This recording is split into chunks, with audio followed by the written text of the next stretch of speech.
जिससे कि हम लोग जिल्लत की ज़िंदगी जी रहे हैं, और इस ज़िंदगी जीने से बढ़िया कि लगता है कि हम लोग का आत्महत्या कर ले, वो बढ़िया रहेगा। हम लोग पूरे नगर का सफाई करने वाले हैं, पूरे लखीसराय को साफ सफाई। अभी डीएम का आवास में अगर वो कुत्ता मर जाएगा, एगो सुअर मर जाएगा, या उसके घर में पानी घुस जाएगा, तो हम लोग को बुलाएगा, हम लोग जाएंगे। लेकिन हम लोग का घर डूब गया है, अभी तक कोई अधिकारी का ये आत्मा नहीं डोला कि उन लोग का बाल बच्चा कैसे जीता होगा और कैसे रहता होगा। ये सब कोई प्रभाव उन लोग को नहीं पड़ता।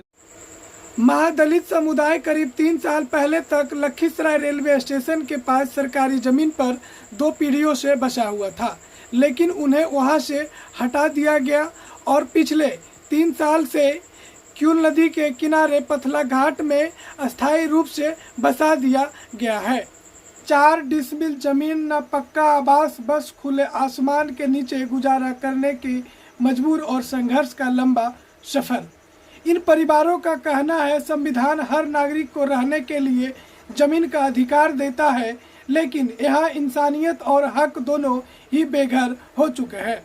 रेलवे जमीन पर रहते थे सर 200 बरस 150 बरस से, घाट तोड़ दिया रेलवे जमीन पर। उसको बाद हम लोग का हड़िया डेक्ची सब बिक दिया सर।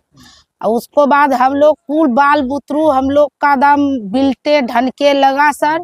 उसको बाद डीएम साहब हम लोग का दिया पथला घाट में अस्थाई लिए सीओ साहब, तो सीओ साहब दिया सर। उसको बाद क्या हुआ, सब हम लोग नदी में रह गए, झुग्गी गढ़ हम लोग तान को सब सारी तारी घेर के हम लोग रह गए। बाढ़ आया गया सर, तो हम लोग भाग गए सब जान बचाने के लिए। 2 मरत 3 मरत पानी आ गया, उसको बाद जान बचाने के लिए भागे। कभी जाते हैं नैन बसेरा, कभी जाते हैं फील्ड में, कभी जाते हैं स्टेशन में सर। ऐसी हम लोग का जिंदगी स्थिति कट रहा। पहले रहते थे रेलवे हत्ता में, स्टेशन के बगल में सर।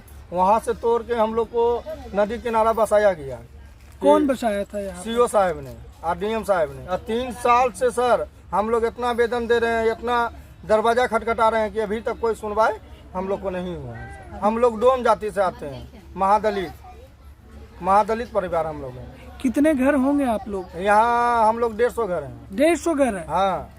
और किसी को नहीं मिला है? नहीं, किसी को नहीं मिला। हम लोग का आवास नहीं है, सबसे ज़्यादा परेशानी के हम लोग का आवास नहीं है। खाने तो हम लोग रोड पर भी कमा कर खा लेंगे, लेकिन रहने का आवास नहीं है। शौचालय भी नहीं है कि मेरा बाल बच्चा, मेरा माँ बहन बेटी सब जा सकता है उसमें, वो भी व्यवस्था हम लोग के पास नहीं दिया जाता। कई बार नगर प्रशासन और जिला प्रशासन से गुहार लगाने के बावजूद उनकी जिंदगी में बदलाव नहीं आया। अब सवाल यह है कि क्या इनकी पीड़ा सुनी जाएगी या यह भी बाकी शिकायतों की तरह फाइलों में कैद रह जाएगी।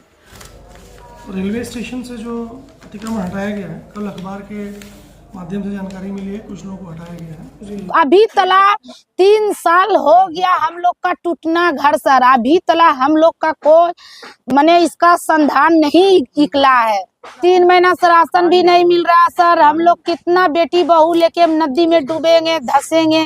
तुम स्कूल जाते हो? घर से कितना दूरी पे स्कूल है? बड़ा आदमी खातिर है, बच्चे खातिर नहीं। बच्चा खातिर नहीं है, तो तुम स्कूल जाते हो पढ़ने? नहीं जाते हो। कभी तुम्हें कैसा घर चाहिए? पक्का का। है? पक्का का। सरकार से भी क्या मांग करना चाहोगे? घर है? घर। बच्चों की पढ़ाई, पानी, शौचालय जैसी बुनियादी जरूरत कैसे पूरा हो रही है? हाँ, तो हम लोग का घर भी चाहिए सर, पानी भी चाहिए, लाइन भी चाहिए, और वहाँ पर ही सरकारी स्कूल भी चाहिए। अगर सरकार आपको जमीन और आवास दे दे तो आपकी जिंदगी में क्या क्या बदलाव आएगा? बहुत कुछ बदलाव आएगा सर। हमारा बाल बच्चा पढ़ाएंगे लिखाएंगे, बढ़िया से बाल बच्चा जिंदगी गुजारेगा, बढ़िया से रहेंगे। घर देने के बाद में हम लोग शौचालय बनाएंगे, फलना चिलना हर चीज़, यानी कि हर सुविधा उसमें हम लोग को जिंदगी सुधर जाएगा सर। उन लोग की स्थिति को देखते हुए कि वो लोग मूल निवासी कहाँ के हैं, इसी जिले कहीं के तो नहीं है, कहीं हो सकता है गाँव में उनकी ज़मीन हो, रोजी रोटी के लिए शहर में बसे हो, या हो सकता है कि उनको पहले कहीं ज़मीन मिली हो, वो उस ज़मीन पे जाना नहीं चाहते हो। कई बार पर्चा मिला रहता है, फिर भी आदमी जो मुख्य मार्ग में, मुख्य सड़क पे या मुख्य बाजार में ज़मीन रहती है उसको छोड़ना नहीं चाहते हैं। तो इसी स्थिति का आकलन करके हम लोग जो कार्रवाई होगी वो करेंगे। देखिए, ज़मीन देने की एक प्रक्रिया है। ज़मीन देने के लिए अगर कोई व्यक्ति कहीं सरकारी ज़मीन पर अतिक्रमण करके बैठा हुआ है तो वो कई बार खुद अप्लाई नहीं करता। उसको लगता है कि हम जहाँ हैं वहीं रहेंगे और हमें कोई डिस्टर्ब नहीं करेगा।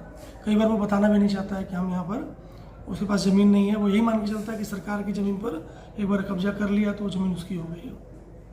अगर उनकी तरफ से कोई आवेदन आता है तो ज़रूर हम लोग इस पर विचार करेंगे और हम खुद अपनी ओर से, अपने प्रशासन की तरफ से इस चीज़ को जाँच करवा लेते हैं कि वास्तव में कितने परिवार हैं और कितने उसमें से लाभुक हो सकते हैं। अगर वो व्यक्ति सुयोग्य श्रेणी के होंगे तभी उनको 4 डिसमिल, अभी वर्तमान में बिहार में 5 डिसमिल ज़मीन हम लोग मुहैया कराते हैं। उसका नियम है, उसके ताल्लुक में कार्रवाई की जाएगी। आज ये परिवार अपने अधिकार, अपनी जमीन और अपना सम्मानजनक जीवन के लिए बदलाव की मांग कर रहे हैं। अतिक्रमण हटाने के बाद अखबार के माध्यम से जानकारी मिली है और अभी से पीड़ित पक्ष से कोई व्यक्ति उपस्थित नहीं हुआ है, तो हम अपने स्थानीय प्रशासन को भेज के इसकी जांच करवा लेते हैं, क्या मामला है, कहाँ पर मामला है।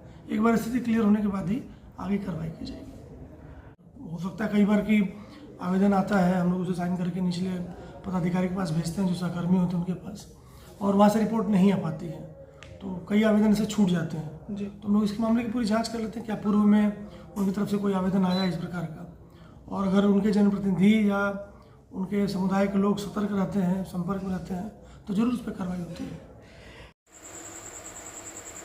हम सरकार और डीएम सर से विनम्र अनुरोध करते हैं कि इस समुदाय को उनका संवैधानिक और सामाजिक अधिकार तुरंत मुहैया कराया जाए ताकि इसके जीवन में भी बराबरी का सूरज उग सके। हम उम्मीद करते हैं कि हमारी यह आखिरी पुकार अनसुनी नहीं होगी और बदलाव की शुरुआत यहीं से होगी।